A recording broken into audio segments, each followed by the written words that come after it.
Welcome to Spirit, Purpose, and Energy. I'm JJ Flazanes, your host, and thank you for downloading today's episode. We're going to have a great conversation about why being uncompromising is the key to a great relationship. Before we get into today's show, I just want to remind you, for those of you that still may be struggling with weight or hormonal balance or stress or digestion issues or with self-care, right? Because what Alexandra and I are going to talk about today has a lot to do with how we work on ourselves. And so I feel like there's still a lot people can individually do to improve themselves to be better for their partnership. So if you're still struggling at all, you can get a free copy of my book, The Invisible Fitness Formula, 5 Secrets to Release Weight and End Body Shame, at jjflazanes.com/book. Again, that's The Invisible Fitness Formula, 5 Secrets to Release Weight and End Body Shame, at jjflazanes.com/book. Now on to today's show. I had asked Alexandra to come on the show because this topic of being uncompromising spoke to me, because I think it's the opposite of what most people think you should do in a relationship, where most people would probably say relationships are about compromise. So I'm looking forward to sharing today's show with you. Alexandra Stockwell, MD, is a physician turned relationship and intimacy expert. She was in medicine for 12 years before becoming a coach and trainer of coaches. As a wife of 23 years and a mother of 4, she believes the key to passion, fulfillment, intimacy, and success in a couple's relationship isn't compromise.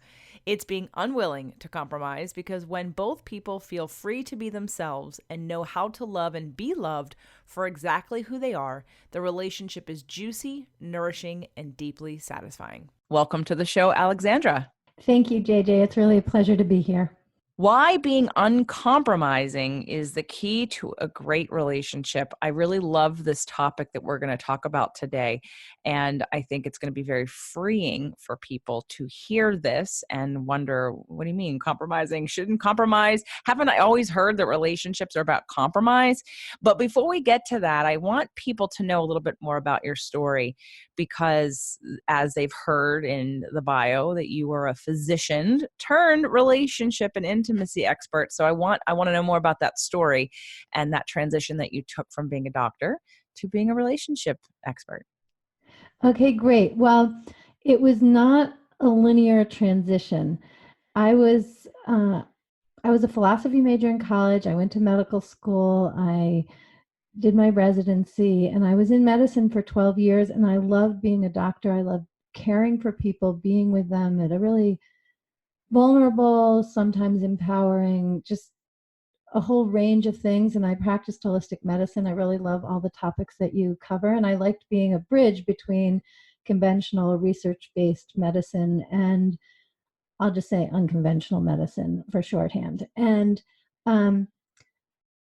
after 12 years, I really had arrived.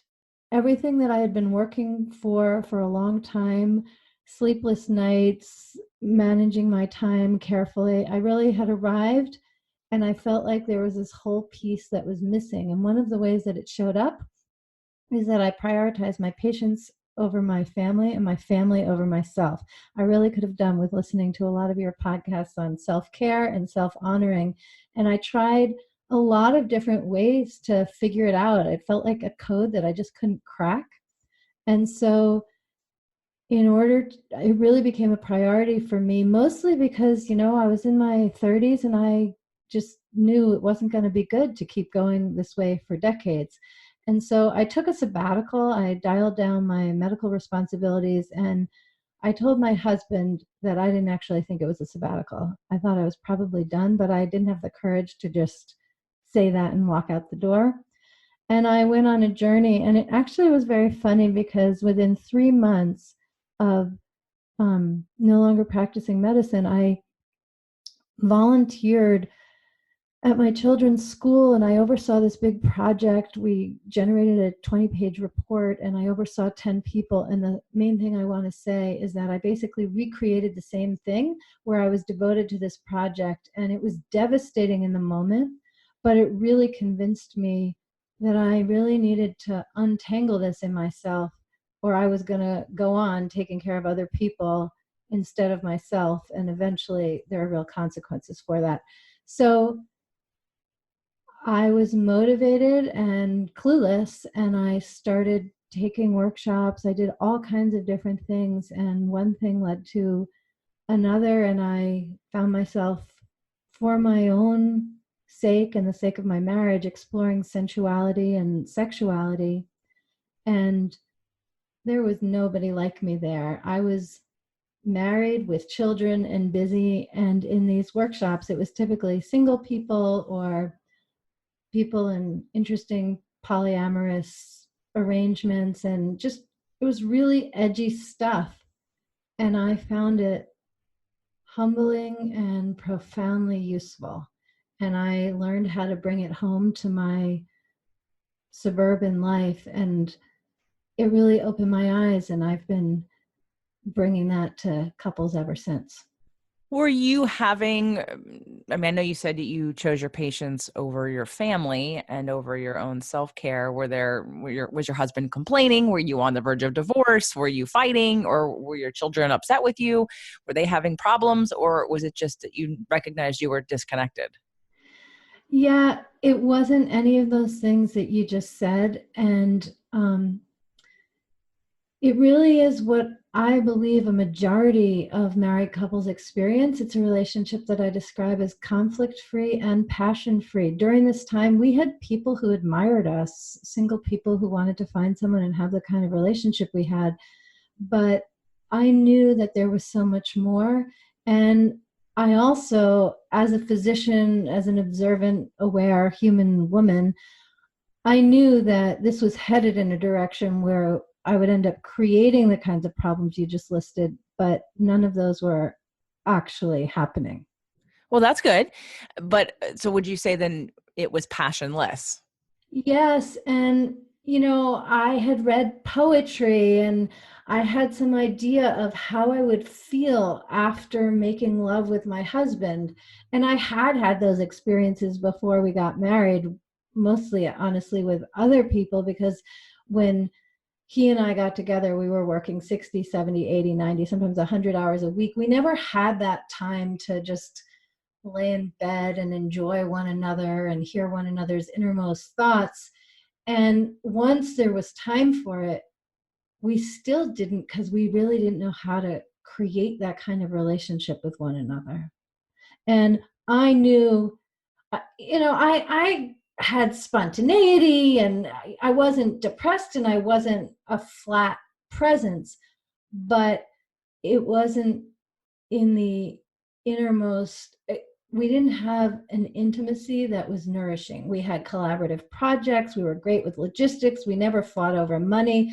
We co-parented in a thoughtful, collaborative way, but our intimacy wasn't what I knew was possible. Yeah, you represent the majority of people probably who are out there who like to talk about how long they've been married. You know, I've been transitioning my own relationship, as you know, and in retrospect, and I mean, we just met recently and had a great conversation, and we're in the process of doing all the paperwork and stuff. But we'll remain good friends, and we still love each other, and it's the transition that's happening. But we both went into our marriage knowing that there was more, and we wanted more, and for many reasons it wasn't going to be more.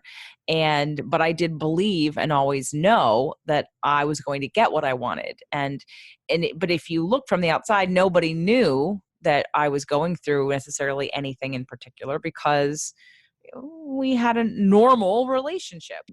But I think when people talk about, oh, we've been married 20, 30 years, sometimes I look at relationships and I think, so are you happy in your marriage? Like, so what? You want the stamp of approval that you've been with the same person for 20 years?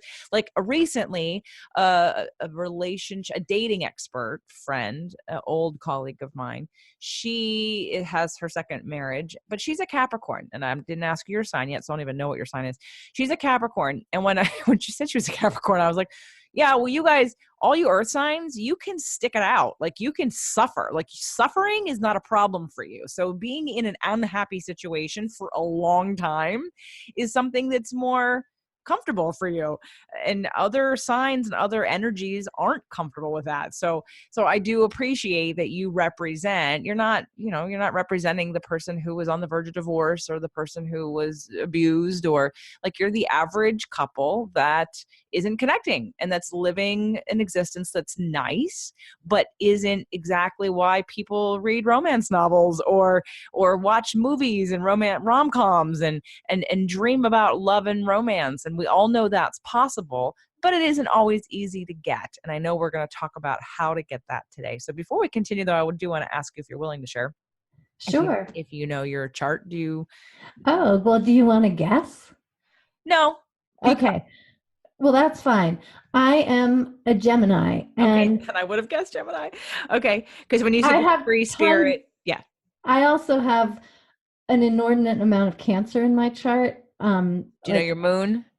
It's Cancer, and Okay. actually, I this is the kind of thing that I've gone very deep in, and I'm not currently in that phase, and so I don't remember. But I think I have 5 signs in Cancer, but my sun sign is Gemini, and in the way that you're bringing it up in the relationship, it's actually you're allowing me to make a connection that I haven't previously made, because when we got married, I should share that my parents were divorced when I was young. His parents were divorced, and actually, my mother, her second marriage, she got divorced after 20 years, and I went into my marriage loving my husband deeply, and a part of me knew that we were in love and we were going to have a good marriage. And another part of me was totally skeptical. And when we had our first child, I was making mental notes. I never wrote them down anywhere, but in my head, I was making mental notes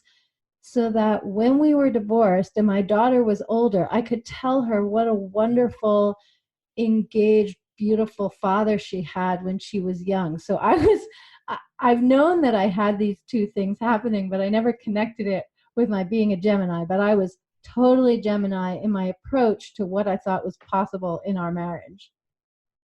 Well, the Cancer part of you is the romantic that wanted the deep connection and to feel safe and to have the intimacy and to and to feel that juiciness. I mean, not that Geminis couldn't feel juicy, but in essence, all air signs are more about thoughts and thinking, and water signs are about feelings. And Cancer being in your moon, which is about how you deal with emotion, it's that. And I have a Pisces, my moon's in Sag, but I've got that sort of ultra romantic, dreamy, some people would say illusionistic kind of, but I absolutely knew it was possible. And so you also knew that your relationship, the one that you wanted, was possible, which is why it didn't necessarily take you, like, you were more proactive. And I definitely think there's part because you did holistic medicine. I haven't had to have a major catastrophe happen for me to wake up to go, oh, I need to change my life or my health. Like, I'm the person who's always seen 5, 10, 20 years down the road.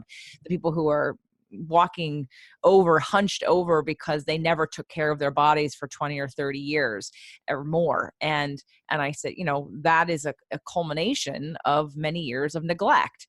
And I don't want to be like that. All I have to do, if I want to look around at people who age well or people that don't age well, it'll make me stand up straight immediately when I see someone with bad posture who looks like they have, beaten their body up most of their lives. Yeah, So you're describing it kind of from the stick, and I oriented to the same thing, but from the point of view of the carrot, because my husband had therapy when he was in his late teens and got a lot of benefit. It really woke him up to personal growth. And I, in my 20s, had done a lot of therapy and really loved who I was. That was specifically a result of having done that inner work. And so when we got married, I always planned for us to do couples coaching or couples therapy because I was just so clear it had helped each of us individually. I was sure we'd want that for our relationship. And so I never thought of that as a sign of something gone awry or anything to be embarrassed about or anything. So that's my carrot to your stick in terms of motivation. well, I got married full knowing that the work was about to begin. Like, I was Yeah. excited about the work a beginning, and I thought my husband also felt similarly. Not that he was so willing to do so much, but he wasn't resistant at first. It's what happens, of course, when you start to shift and expand, and then you feel imbalanced, or you feel all this newness, and you can't get your footing, and you feel challenged by your new reality and then of course his way was to rebel and run the other way. So, and to stop and to put an end to that. But I absolutely said, okay. And now I got married. Now the work can start. And so I think that's great that you, going into your marriage, you both had done some work, or he had done some work. And it's always more positive when someone could recognize that therapy or work or psychology can be so beneficial. Now, not always, as you know, I'm a pretty stickler when it comes to relationship therapy. You know that I've had Harville Hendricks on the show now twice. They'll be back on again to talk about safe conversations. But I'm not a fan of most relationship therapy because of the top level surface bullshit that people focus on and then never get out of, and they wonder why they're going for 3 months and they don't feel any better.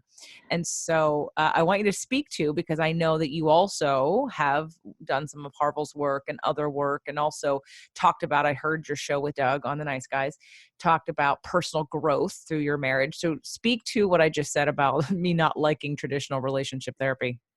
Okay, well, I always want to be respectful of people's intentions in whatever modality they're doing. And I completely agree with you. And actually, 85% of couples who do traditional couples therapy end up getting divorced anyway.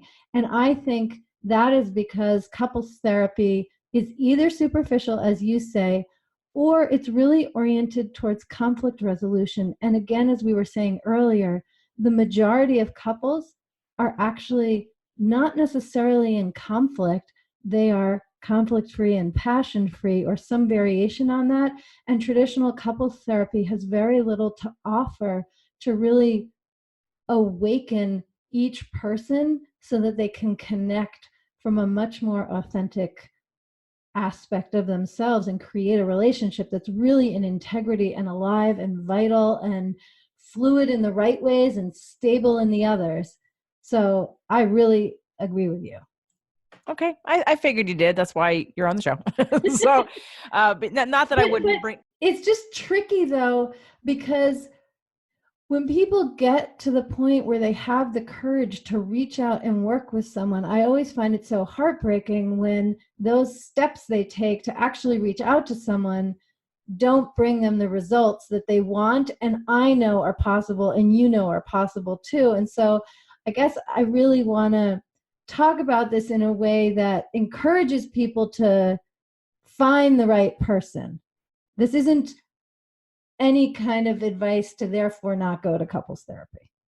Of course, but as if someone's listening to me and my show, and therefore you right now, they understand and know, because they've heard me yap about it and harp about it for a long time, that I'm not a fan of traditional couples therapy. I'm not a fan of traditional therapy. There are very specific therapeutic modalities that I recommend because I've tried them all. And not that I'm saying that I'm that it won't work for somebody else. It absolutely could. But I have an integrative approach using several different modalities. And I am more interested in the deeper growth that comes with recognizing and believing that you choose your partner to heal the wounds of your past. You choose your partner to help you grow and expand, and that it's really about the work that you do with yourself as well as the work you do together in the relationship. So, and I know that you also agree with that. Again, another reason why I'm not opposed to having people with opposite views on the show. In fact, Harville and Helen's interview that we did recently, I've got a very different opinion than Harville about something in particular, and I didn't challenge him on it because it's not for me to challenge him. I respect him. I think he's brilliant, and I think that the therapy is very effective. But, he's an 83-year-old Virgo man who was born on a farm, and his mother died early, and he had multiple siblings. So I can understand his belief system, and it's not for me to teach him. He wasn't asking me. So we're all welcome to have different point of views, and different things will work for different people. But because, just like you said, 85% of people that go to couples therapy, traditional couples therapy, get divorced anyway, I see that as it's such a crying shame. I mean, the only reason why Doug and I can be together is because his wife left him. Like, I would never have been with someone who left, who was married and divorced twice on their own, because I would have been a clear example of someone who isn't willing to do the work, like someone who just keeps thinking it's the other person and is playing, the victim to circumstance and a bad choice, versus saying, what's my responsibility in this relationship and what can I do about it and how can I grow, instead of focusing on the other person. I really agree so deeply with you, JJ. And the way that I typically talk about the exact same thing that you're saying is that the purpose that a relationship is the vehicle for personal transformation. And so if somebody wants to work with me, they have to really understand from the get-go that any work we're doing is on their personal transformation, which in turn does all kinds of amazing things for the relationship. Well, I took that on to my relationship, and I know that it's what has brought me here. It's what created the podcast. It's what created all the podcasts, and I'm very thankful for the journey that I've been on. But I also know that a lot of the same tools that I used and learned can help others who are in a different place. And I want to continue to support people really leveraging the choice they already made in their relationship to see what they can salvage from both, creating a deeper relationship with their partner and a better relationship with themselves. And so today's topic is sort of where I think people would think, well, aren't I supposed to, isn't being in a relationship about compromise? Because you have two different people who want maybe two different things in different areas. But you're saying why being uncompromising is the key to a great relationship. So let's talk about that. Yeah, great. It absolutely is the most common advice given, that marriage is all about compromise. You have to learn to compromise to have a great relationship. And I think that really depends what your goal is. If your goal is not to have conflict, then in the short term, compromising is a good way to go. But when people compromise, I've heard you say this, and it's my favorite saying of the personal growth phrase is, how you do anything is how you do everything. And the thing about compromise is, when you get in the habit of compromising, it's actually hard to stay in touch with what you actually want. I've worked with couples who, let's say they've been married for 20 years, and if she came into the marriage understanding that compromise was the most important thing, and now they're at the point where they both want more aliveness, more vitality, more intimacy, more spontaneity and passion. And I say to her, well, what do you want?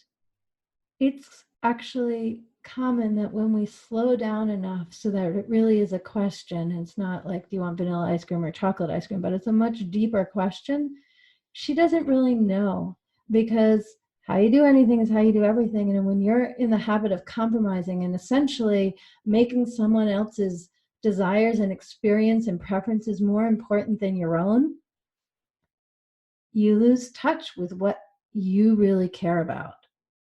AKA, so then we lose the passion because we just want to try to keep the peace. So we're saying that people are willing, they want to compromise because they don't like to feel conflict. They don't know how to deal with conflict resolution. Like, how do you handle that with a couple who is all about compromising but passionless? Well, and that's not an unusual scenario. I mean, we're using stronger words. I am, conflict free and passion free. Most relationships have a little bit of conflict and probably a little bit of passion too, or a little affection anyway. But yeah, so if both people in a couple are used to putting the other person first, which is essentially what's happening in compromise, we are not binary beings, and there's no switch that we can flip. So if that's what you're doing as you're choosing which restaurant to go to, if that's what you're doing when you choose where to go on vacation, all kinds of scenarios where you might be compromising, when it's time to get into the bedroom, it's really hard to bring your whole self. It's actually impossible, because bringing your whole self to the relationship is a habit to cultivate. And it takes attention and intention. And so if you're used to compromising you in one area, you can't help but be compromising in another area. So in the bedroom, and when we come to talking about emotional intimacy and sexual intimacy, and there's definitely a place where the vulnerability is heightened for feelings being hurt, being offended, being shut down, being rejected. So how does one handle not compromising or breaking the pattern of allowing things to be less than great? Like, what would be your recommendation for cultivating a safe space for intimacy where you're not keeping your mouth shut so that you don't create conflict? Because I've experienced this as well. It can get very, I've often heard for many, many years before I got married that, in fact, when I got married, I thought, okay, this is going to be the playground from which I'm really going to be able to dive into deeper intimacy. But the problem becomes when people interpret things as being rejected or not good enough, or any of like sort of negative programming that they brought into the relationship from childhood. Now we have a really unsafe space. And so then what do you do there?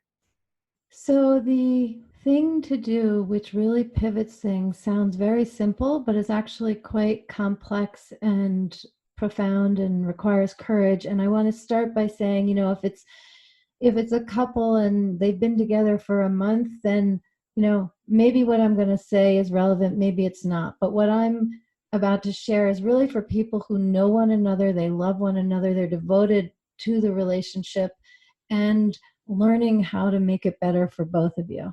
And in that scenario, actually what I say is, if someone's telling me, that they haven't had sex in a while, I'll say, what do you need to say that you haven't said yet?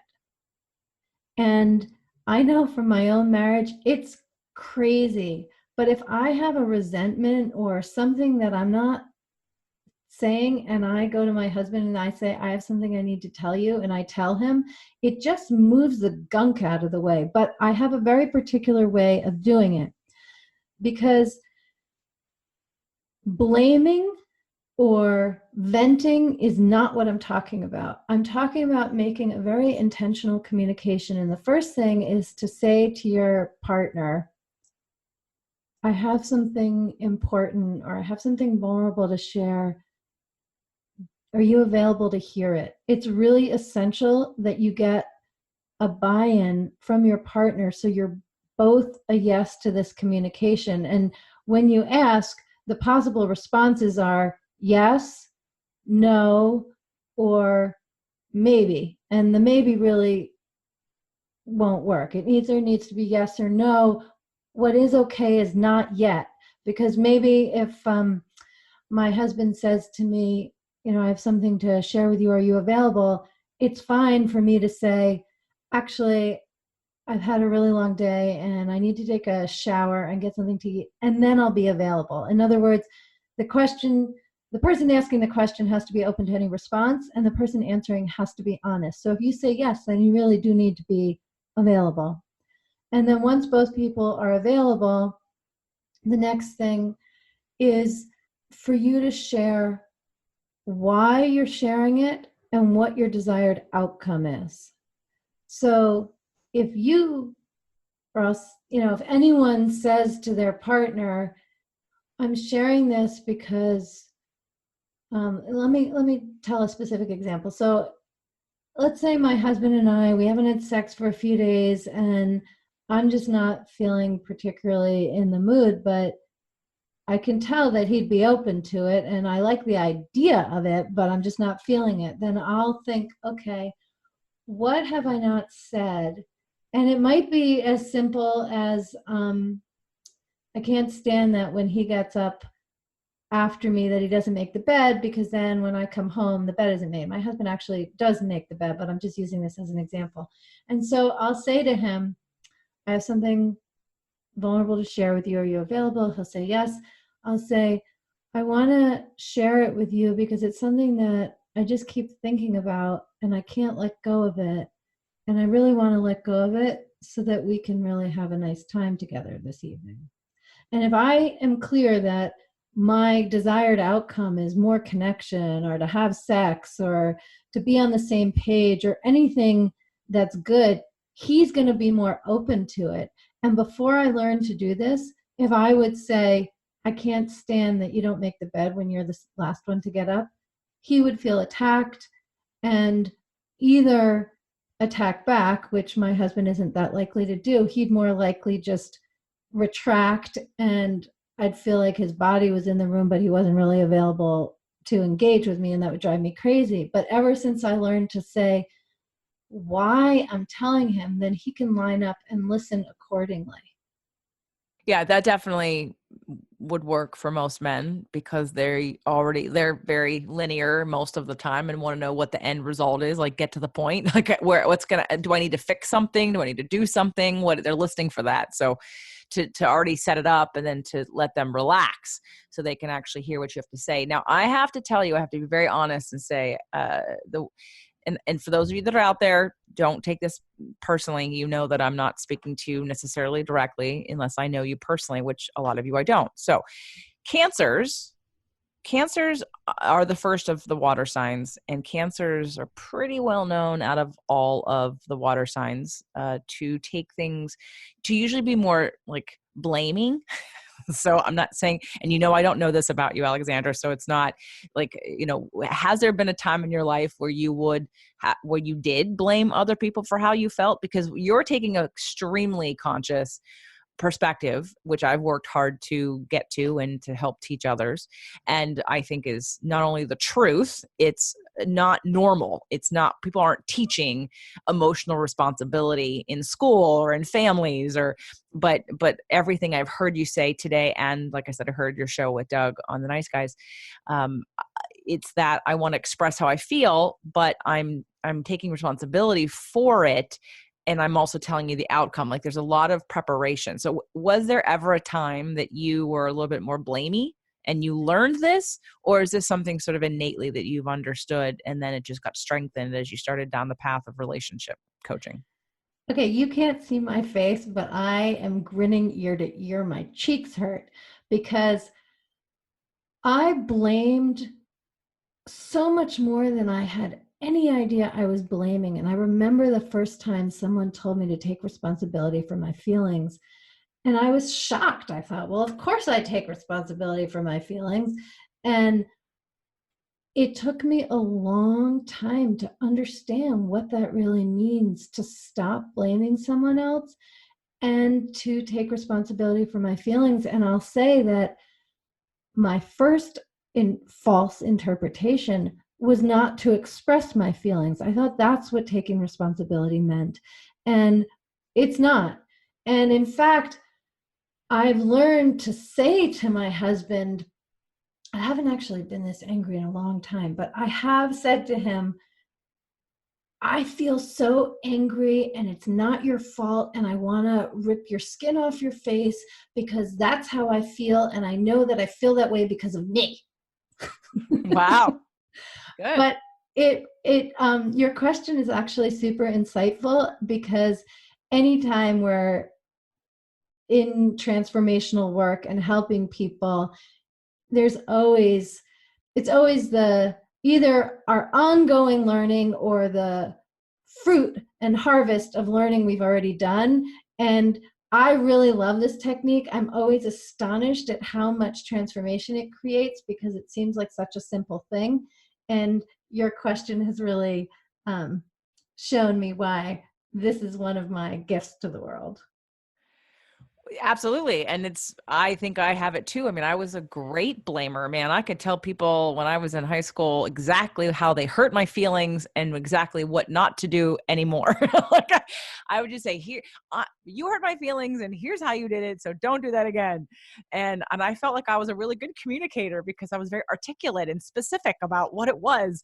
And then of course it took me until about 2001, 2002, somewhere like that when I moved to California and was introduced to law of attraction and Abraham work and heard for the first time that you're the creator of your own reality. I was like, oh, okay.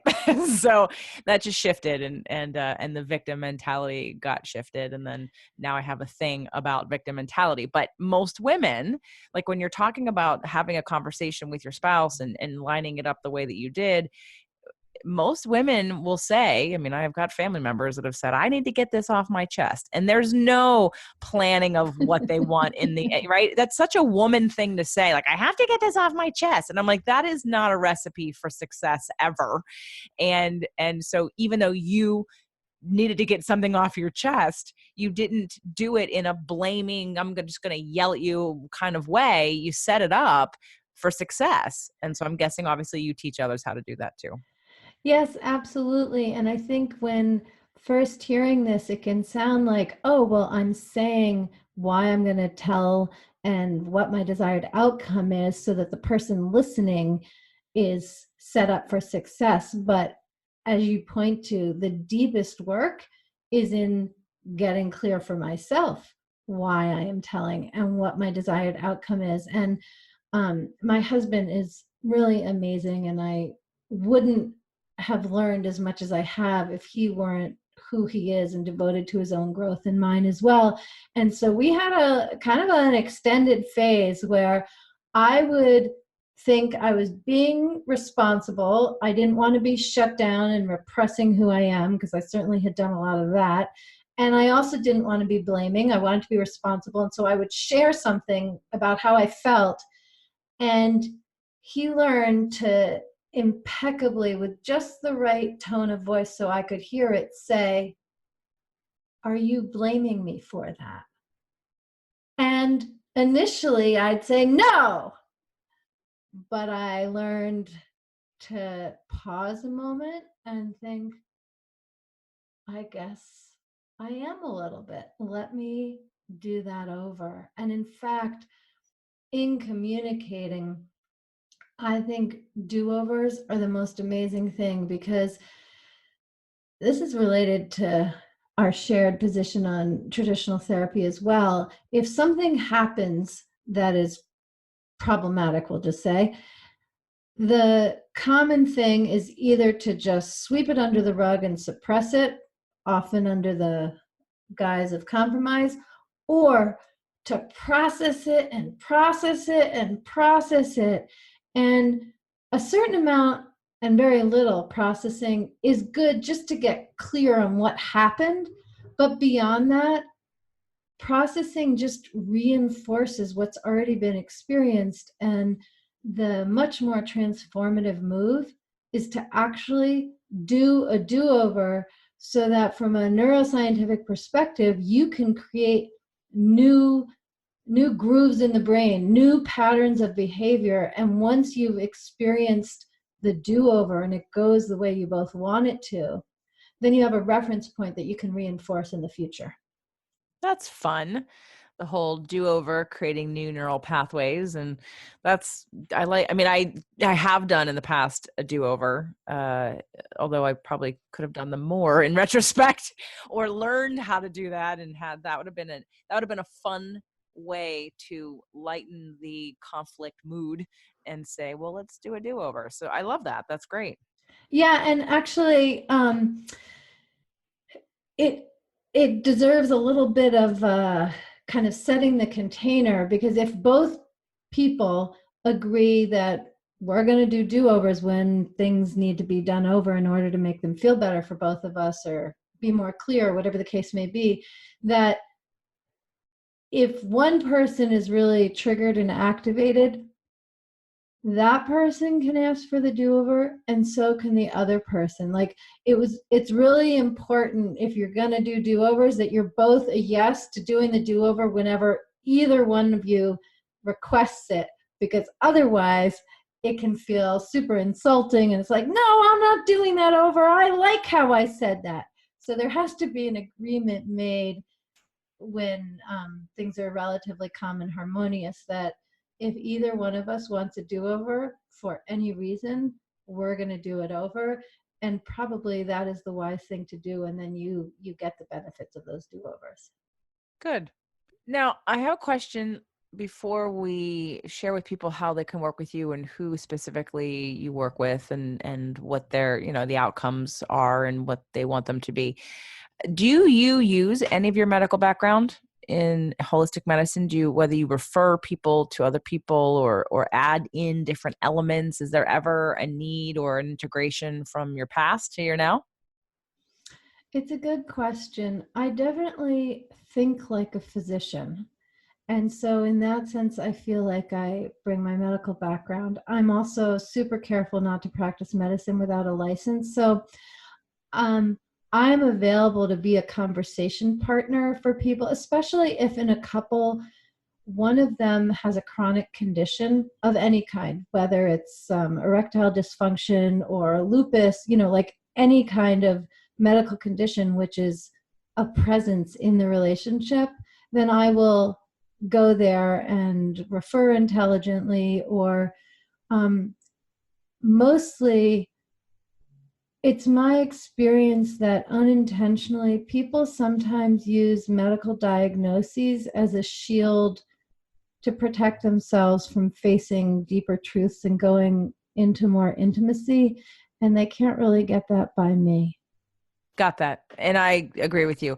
I'm just thinking of, women over 55 who possibly could be experiencing menopause and have no progesterone and no estrogen, and men who have no testosterone, and everyone who's in adrenal fatigue, and just wondering. Obviously I agree with you, we do not focus enough on all the emotional reasons why our emotions zap our energy and our body, and that is probably the bigger pull of wealth when it comes to energy, immunity, longevity, happiness, all of that. But there are times where people, generally need to have a hormonal balance.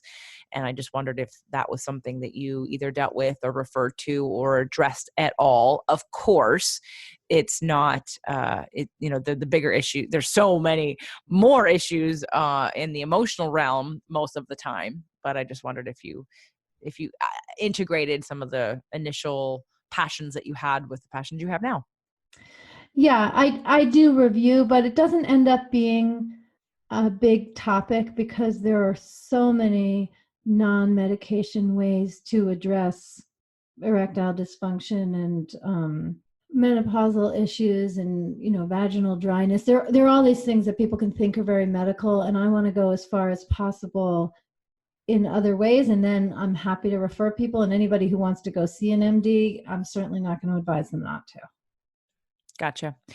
Okay, so let's talk about who you service and who you work with. And I know it's specific. I believe I heard you do a 2-hour consultation at first with somebody to get to know them and figure out the path.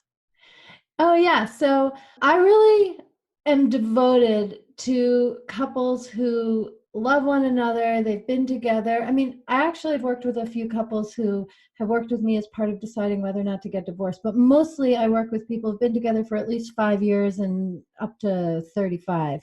Um, and things look good on the outside, and one or both of them really knows that there's so much more that's available, and they've put their attention on other things, and now it's time to really have the nourishing relationship. Maybe the children are all going to be leaving home, and they don't really know what that relationship is going to be when they lose that focus. So when they come to me, there can be a desire just for more vitality, more connection, and often they haven't had sex for 6 months, 10 months, sometimes 2 years. The longest was 13 years. And so one of the very first things that I offer is hope, because if both people are open to how they might work on things, more is always possible.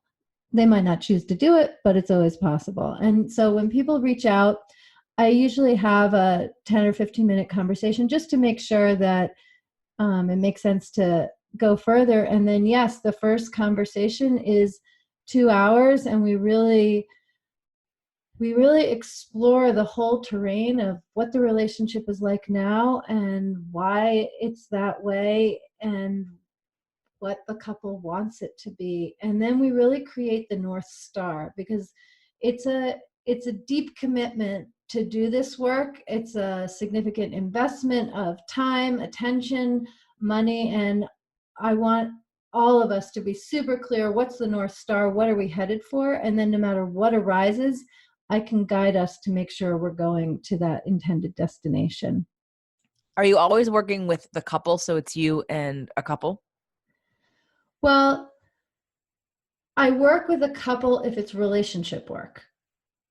I also, there are individuals who aren't in a couple who work with me to be more self-expressed and to have more joy and more passion. And then I'll work with individuals. But if somebody wants to work on their relationship, then I want to work with both of them because I think that's where the most transformative opportunities are. Okay, great. And how does one get in touch with you? What's the best way to reach out? And is there anything that you have for people to check out? I know your website is alexandrastockwell.com, correct? Yes, it is. And if you go to my website, there's a free gift that you can download. It's the 6 qualities of conscious partnership. We didn't actually use that term, but you certainly talk about consciousness so much. And so my description for the kind of relationship where both people are aware and intentional, they have a growth mindset, is the conscious partnership. And there are 6 qualities which are described in the PDF and some ways to cultivate each one. Okay, and that's really obvious. It's just alexandrastockwell.com, AlexandraStockwell.com, alexandrastockwell.com. Get your free 6 steps to a conscious partnership. The 6 qualities of conscious partnership. And I guess I also want to add, I have a Facebook group, Conscious Partnership Community, and I welcome anyone to join and participate in the conversation there. Excellent. So if you feel called, please check out Alexandra's information. As you can tell, she's approved by me because she and I have very similar views about relationships, and we need more conscious relationships in the world, and definitely more people taking responsibility for their own emotions, more passion, more romance, and more examples of what is possible, because I think too many times people are settling for things and saying, just like you said, Alexandra, they're conflict free, but they're also passion free. And we want, and I know that the millennials of now also want more than their parents had, and they want to find that deep connection that we all write poetry about and write songs about and write movies about. So let's make that our goal and go to alexandrastockwell.com and check her out. Thanks, Alexandra, for being here today. Thank you, JJ. What a pleasure.